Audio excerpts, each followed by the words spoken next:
Hey guys, welcome back to Dawson's Film Corner. I'm Dawson as usual, and today we're talking about Stephen King's The Mist. It's just standard Blu-ray re-release from Lionsgate. Especially, it had that red and black slipcover on it from Walmart, but I got this before I decided I was going to start trying to keep the slipcovers, so now I don't have it. But yeah, I'd never seen this one all the way through. If I had, it's been since I was little or littler. I really liked it. I liked it a lot more than I remembered liking it as a kid. But as you mature, I'm sure my taste has matured with me as well. But the Blu-ray looks good. I don't think there's a 4K of this. If there is, that would probably look even better. It's got a stacked cast. Like it's crazy. All the actors that you've seen and other stuff is on here. Mostly character actors, I would say. I can't think of any of their names off the top of my head, but they'll be on the screen. Um, the movie starts off with our main character painting a poster for one of the Sergio Leone movies of the Dollar Trilogy. I think it was for Good, Bad, and Ugly. I don't remember. But he's painting, then the power goes out, and there's a storm comes in, and a large tree busts in the house. That part's not really important to the story to me. But the next morning, as they're assessing the damage, they see a mist rolling down from the mountains where a military base is located. And that's our first showing of the mist. After that, he goes to talk to his neighbor, which is the same actor who plays Captain Holt in Brooklyn Nine-Nine. They decide to get in his car and they go to the store to get some groceries and things they need now that power's out and stuff like that. And that's when we start getting introduced to some of our other side characters and other things of that nature. Um, and this is also when the mist takes over the town.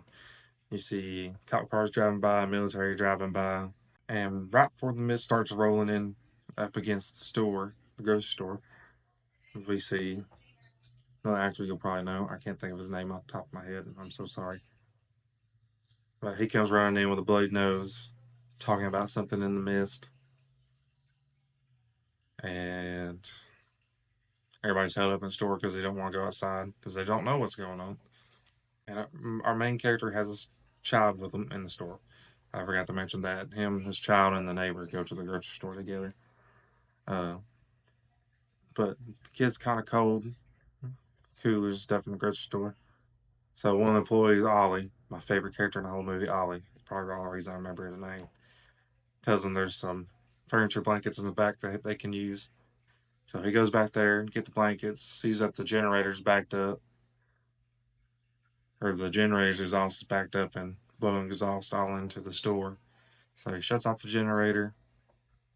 A couple more people come back there, being Ollie and two mechanic characters and another store worker. And they decide that the exhaust is blocked up from the outside somewhere. So the younger store clerk volunteers to go outside.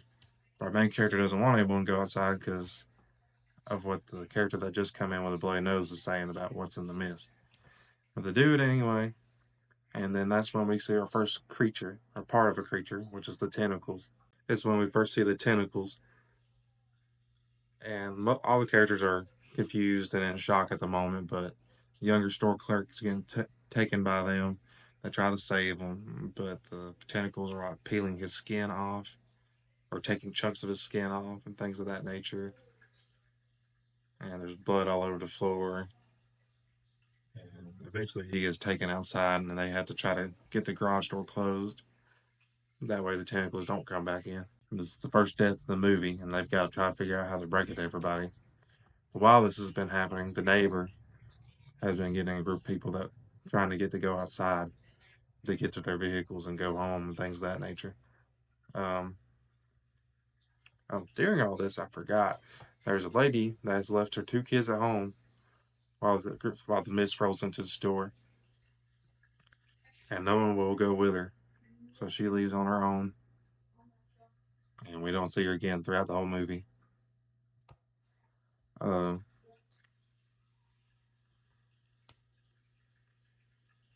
But at this point, now that I'll just get back to it. At this point, now that all the characters know that the younger store clerk's dead, there's this religious fanatic lady.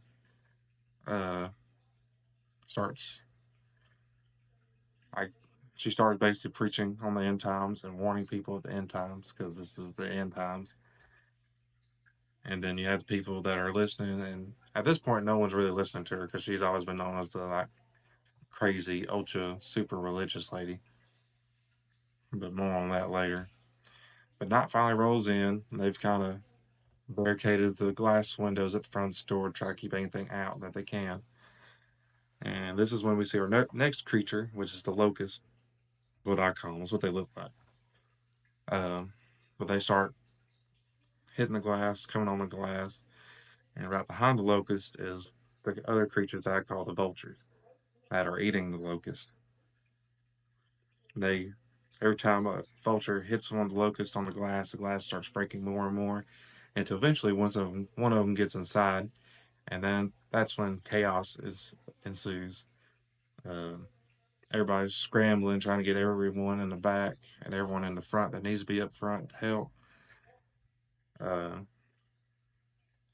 and they figure out that these creatures are attracted to lights, so they're trying to get all the lights turned off. And they have these mops and buckets full of kerosene. They use as torches, and that didn't work out how they wanted it to. Someone knocks over a bucket of kerosene, it catches on fire, and they catch on fire. But they eventually get everything calmed down. Uh, One of the girl cashier that we see a lot throughout the movie uh, gets stung by one of the locusts, and she's basically dead on the floor. And within minutes, whole face and neck swelled up. Uh, but after that, they kind of get everything calmed down. They fix the broken window and try to help anybody they can. The girl is dead by that point. The guy that set himself on fire is badly burned, and at this point, he just wants to die. So our main character and some other ones decide to go to the pharmacy that's next door to try to get medicine for the burned guy and some painkillers. So they get a group of them together that's going to go over there. So that's our main character, Ollie, an older lady, and some others. They all get together and go over there. They find the medicine and find the painkillers and several other prescription drugs and try to help anybody that they can. But while they're there, these spider-like creatures, spiders is what I've got them wrote down as, have taken over the whole pharmacy. And one of the military personnel we saw earlier in the movie has been strung up by the spiders, and they have laid spider eggs inside of his body.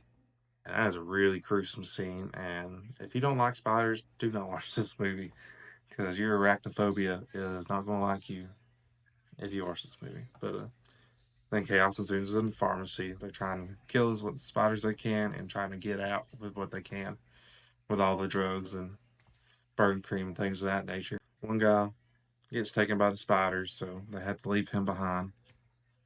The brother of the burned guy, actually, I remember, is taken by the spiders and they have to leave him behind. They make it back into the supermarket with everything except for the guy's brother. Um, and then later on, at this point, our main character has not hardly slept in days. So we come back to him having woken up after sleeping like nearly a whole day. And at this point, the religious fanatic lady has got more people drinking the Kool Aid, and it's almost becoming a cult like situation. And also, while he was asleep, the burn guy dies of his injuries, so they weren't able to help him in the long run. Uh, but at this point, there's very few people that are of sound mind. And one of the mechanics that went with our main character to pharmacy, his brain's basically broke, and he's become nothing but the religious lady's second hand, basically. And this whole time there's been this group of 3 military guys. They were going to go home for a while and then come back to base, which is the base on top of the mountain. And our main character feels like it may have something to do with the military base up there because that's where the mist came from. So they go confront him, the main one, which is Sam Whitaker, voices Darth Maul in the Clone Wars and some other stuff. Anyway, and he doesn't know anything about it, but he also doesn't know where the other 2 guys he was with are. So they know they're not in the store, so they go look into the loading area for them, and they find both their bodies being hung up where they hung themselves.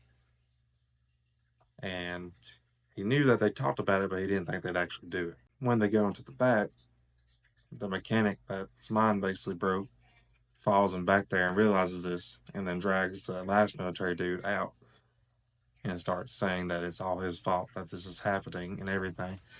And he basically becomes an example for everybody, and the religious lady condemns him, basically saying that it's all his fault, specifically him, even though it obviously wasn't his fault. And turns out he doesn't really know anything about it besides some rumors on base. He's just stationed there as security. But they end up beating him up, and then that turns into him getting stabbed multiple times. So they end up sacrificing him and throwing him outside to be eaten by whatever's out there. And at this point, our group of characters that we've come to know, they have to get out of there. Which I know I've forgotten a few characters at this point. One of them's a new teacher that's just come into town. There was a point in the movie where she's trying to make friends with the religious lady, and that obviously doesn't work out because she's just, you know, crazy. She's just crazy, and the movie makes her out to be very crazy. Um, this movie is very much shows you an example of what a religious extremism would look like. Christian religious extremism specifically, which is the most prominent religion in the United States. But anyway, uh, things get crazy for sure, especially after sacrifice. Pretty much, there's only like 5 or 6 people in the whole store that still have a sound mind of some kind. So next day after that, they decide they're going to get up really early in the morning and try to get out of there. They're just going to take some groceries and they're going to leave everybody in the supermarket, and they're just going to try to make the best luck with the car and what gas is in it. Uh, but they get caught by the religious lady, and they start getting ganged up on by the whole rest of the store pretty much until my man Ollie comes to the point where he has to shoot the religious lady with a gun that they found earlier, or with a gun that the teacher had. And finally, I was like, heck yes, finally. But they didn't have a choice. They had to shoot her, and that finally gives them a chance to leave. They make it outside. They're all staying together best they can, but rush them. They didn't have any groceries with them. They weren't able to bring anything with them. At this point, it's our main character, his son, the teacher, an older lady, the gentleman that come running in from the mist at the beginning of the movie, the mechanic, and an older gentleman. So they're all running through the mist trying to get to our main character's car. And older gentleman, and the other mechanic get separated from the group. And then they both get separated.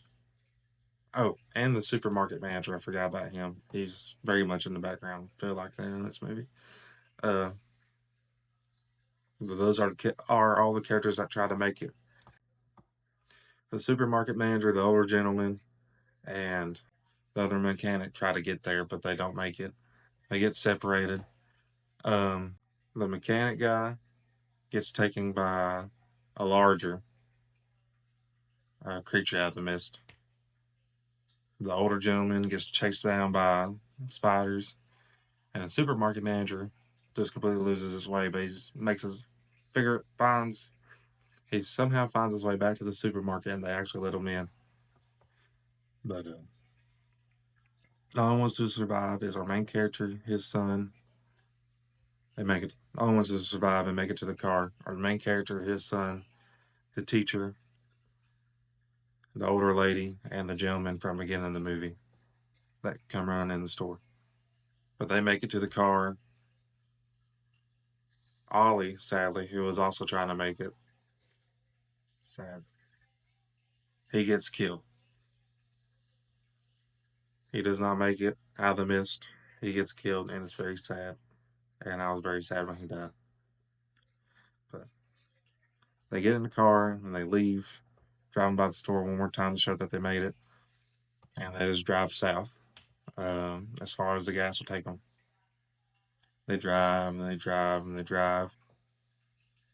Before they leave, though, I almost forgot. They go by the main character's house, see if the wife made it, but she's strung up by spiders, and it's obvious she didn't make it. And they let him have a moment for mourn her because he's had no idea this whole time if she was dead or alive.